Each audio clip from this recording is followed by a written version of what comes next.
तो दोस्तों आप हमें सुन रहे हैं कि हम आपको the power of your subconscious mind के चैप्टर 6 मानसिक उपचार में व्यवहारिक तकनीक टॉपिक मानसिक मानचित्र तकनीक हम आपको सुना रहे हैं। तो ध्यान से सुनिएगा। चीनी कहावत है, एक चित्र 1000 शब्द का होता है। अमेरिकन मनोवैज्ञानिक के पितामह विलियम जेम्स इस तथ्य पर जोर देते हैं कि अवचेतन मन किसी भी चित्र को स्वीकार करेगा जिसमें मन की आस्था है। आप जैसा बनना चाहोगे वैसा बनोगे। वर्षों पूर्व में मध्य पश्चिम के अनेक राज्यों में भाषण दे रहा था। मेरी इच्छा थी कि कोई स्थायी केंद्र बनाऊं जहां से सभी राज्यों में जाकर उन लोगों की सहायता कर सकूं जो मुझसे सहायता चाहते हैं। मैं दूर दूर तक गया पर मेरी इस इच्छा ने मेरा पीछा नहीं छोड़ा। एक शाम मैं वाशिंगटन स्थित स्पोकन के एक होटल में आराम से सोफे पर चुपचाप बैठा था और तब शांत मन से मैंने कल्पना करनी शुरू की कि मैं दर्शकों से भरी सभा में दर्शकों से बात कर रहा हूँ, उनसे कह रहा हूँ कि मैं यहाँ आकर बहुत खुश हूँ। मैंने इस आदर्श अवसर के लिए प्रार्थना की है। मैंने अपने मन की आंखों से काल्पनिक दर्शकों को देखा और उसकी वास्तविकता का एहसास किया, मानसिक मानचित्र को अभिनीत किया और मन में संतोष का एहसास किया कि यह चित्र मेरे अवचेतन मन में प्रेषित किया जा रहा है, जिसे वह अपनी प्रतिक्रिया के माध्यम से मूर्त रूप दे पाएगा। अगले दिन सुबह उठने पर मुझे बहुत शांति एवं संतोष का एहसास हुआ और कुछ ही दिनों में मुझे मिडवेस्ट में एक संस्थान को संभालने का टेलीग्राम मिल गया। मैंने उसे स्वीकार किया और अनेक वर्षों तक मेरा प्रवास आनंद में बीता। मैंने जिस प्रक्रिया का वर्णन किया है, बहुत लोगों ने उसकी प्रशंसा की। उन्होंने इसे मानसिक मानचित्र प्रक्रिया बताया है। मुझे उन दर्शकों के अनेक पत्र मिले जो रेडियो पर मेरी वार्ता सुनते हैं और मेरे साप्ताहिक सार्वजनिक व्याख्यानों में शामिल रहते हैं। अपने पत्रों में उन्होंने बताया कि इस तकनीक का उन्होंने प्रॉपर्टी बेचने में इस्तेमाल किया और उन्हें आश्चर्यजनक परिणाम मिले। मैं उन लोगों को जो अपना घर या संपत्ति बेचना चाहते हैं को सुझाव देता हूँ कि वे अपने मन में यह विश्वास जमा ले कि जो मूल्य उन्होंने रखा है वह सही है। तब मैं दावे के साथ कह सकता हूँ कि असीमित ज्ञान उन खरीदारों जो वाकई उस संपत्ति को लेना चाहते हैं के प्रति आकर्षित करेगा।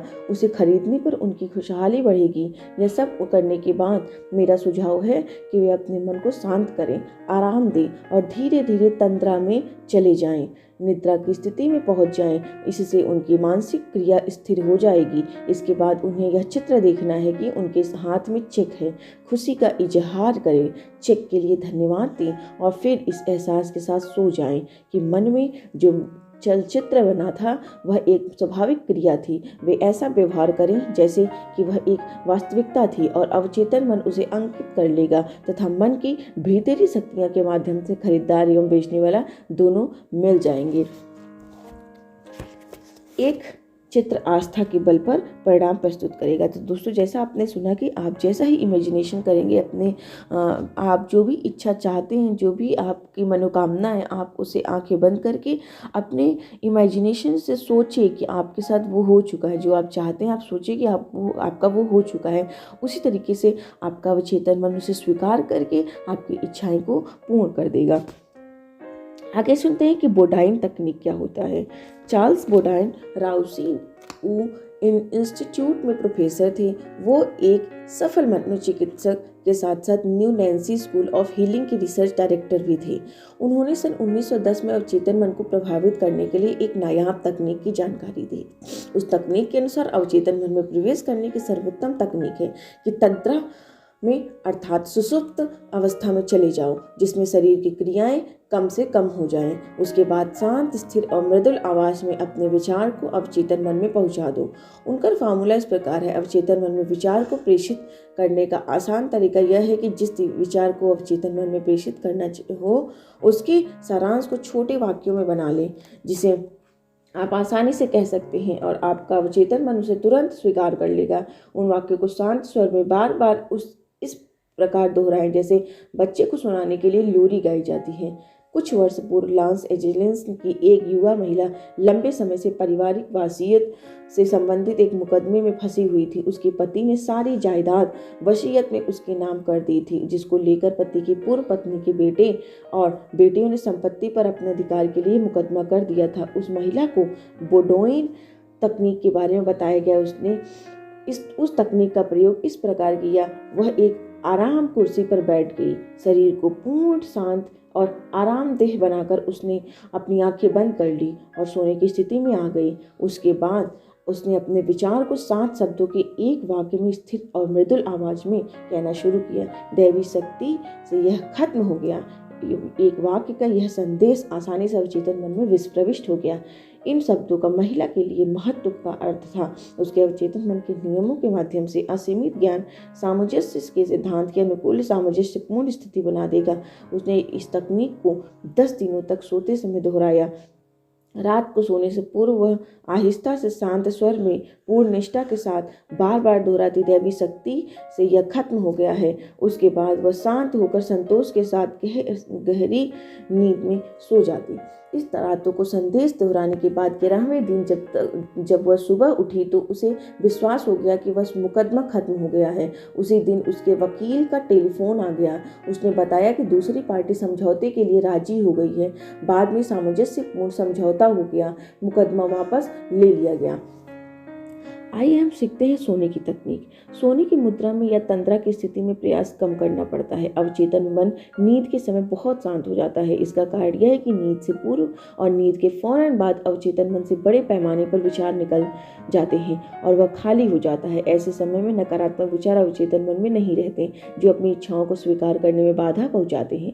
मान लीजिए कि आप अपने किसी बुरी आदत से छुटकारा पाना चाहते हैं। इसके लिए आप एक आरामदेह अवस्था में बैठ जाएं और लेट जाएं। शरीर को शांत और शिथिल कर लें। सोने का प्रयास करें और उस अवस्था में आहिस्ता से इन शब्दों को बार बार इस प्रकार कहें जैसे कि आप लोरी सुना रहे हो। मुझे इस आदत से छुटकारा मिल गया है।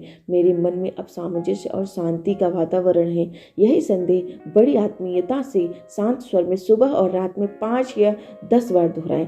जितनी बार दोहराएंगे उतनी ही उसका प्रभाव बढ़ता जाएगा।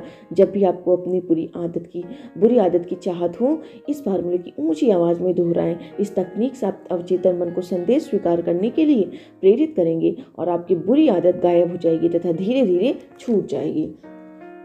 आगे सीखते हैं धन्यवाद तकनीक। बाइबल में पॉल अनुशंसा करते हैं कि हम अपनी मांग को प्रशंसा और धन्यवाद के माध्यम से जाहिर करते हैं। प्रार्थना की इस अत्यंत सरल तकनीक के असाधारण परिणाम मिले हैं। सृष्टि के कर्म और प्रतिकर्म सिद्धांत के अनुसार धन्यवाद देने वाला हृदय विश्व की रचनात्मक आसक्तियां के निकट होता है, जो पारस्परिक संबंधों के नियमानुसार अनगिनत शुभेच्छाओं को आपके हृदय तक पहुंचाती है। उदाहरण के लिए, एक पिता अपने बेटे से ग्रेजुएट होने पर उसे कार देने का वायदा करता है।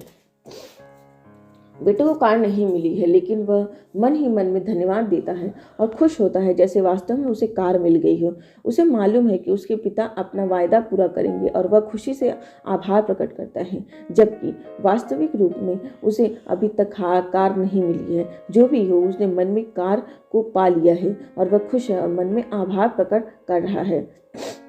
मैं एक दूसरे उदाहरण में दिखाऊंगी कि मी ब्रोक ने इस तकनीक को अपनाकर कैसे भूतपूर्व परिणाम प्राप्त किए। वे अपनी चिंता में कहते हैं, देनदारियां बढ़ती जा रही है और मैं बेरोजगार हो गया हूँ।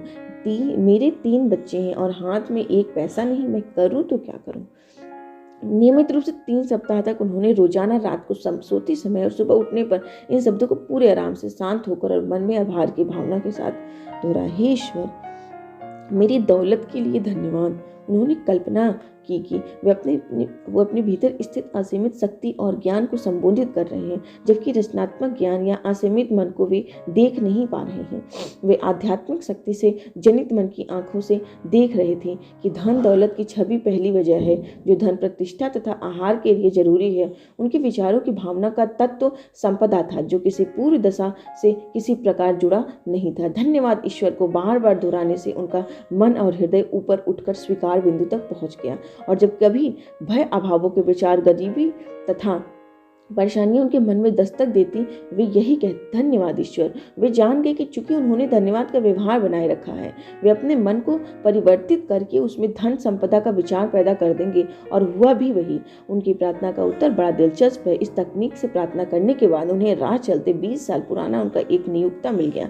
उसने उन्हें अपने प्रतिष्ठान में बहुत बढ़िया नौकरी का ऑफर दिया और साथ में $500 का एडवांस भी दे दिया। आज मी ब्रोक उस कंपनी के वाइस प्रेसिडेंट हैं। उन्होंने हाल ही में मुझसे कहा, धन्यवाद, मैं ईश्वर के चमत्कार को कभी नहीं भूलूंगा, उसने मुझे नया जीवन दे दिया है। अब आइए सुनते हैं कि स्वीकारात्मक तकनीक, आपका स्वीकार कितना प्रभावशाली होगा। ये बहुत कुछ इस बात पर निर्भर करता है कि आप में सच्चाई की और शब्दों की समझ कितनी है। प्रार्थना केवल शब्दों का दोहराना नहीं है, अर्थात प्रार्थना तभी प्रभावशाली होती है जब आप उसकी सच्चाई को स्वीकार करते हैं, उस पर विश्वास करते हैं। आपकी विश्वास की शक्ति आपके निश्चित और विशिष्ट सत्य की बौद्धिक समझ में निहित है। उदाहरण के लिए, एक बालक क्लास में बोर्ड पर 3 और 3 का योग 7 लिखता है। शिक्षक गणित के सत्य को स्वीकार करके 3 और 3 का योग 6 बताता है, इसलिए बालक उसी के अनुरूप अंक बदलकर 6 कर देता है। यह 3 और 3 6 का योग शिक्षक के कहने पर नहीं हुआ, बल्कि वह पहले से गणित का स्थापित सत्य है। गणित के सत्य ने बालक से अंक बदलवाए। रोगग्रस्त होना अस्वाभाविक है, स्वस्थ रहना स्वाभाविक है। आपके जीवन के लिए स्वस्थ एक सत्य है। जब आप अपने लिए अथवा दूसरों के लिए स्वास्थ्य, सौहार्द एवं शांति स्वीकार करते हैं और जानते हैं कि यह आपके जीवन के लिए विश्वव्यापी सिद्धांत है, तो आप अपनी समझ के अनुरूप जिसे आप स्वीकार करते हैं, अपने अचेतन मन की नकारात्मक प्रवृत्तियों को बदलेंगे। स्वीकारात्मक तकनीक की प्रार्थना का परिणाम आपके जीवन नियम की अनुकूलता पर निर्भर करता है।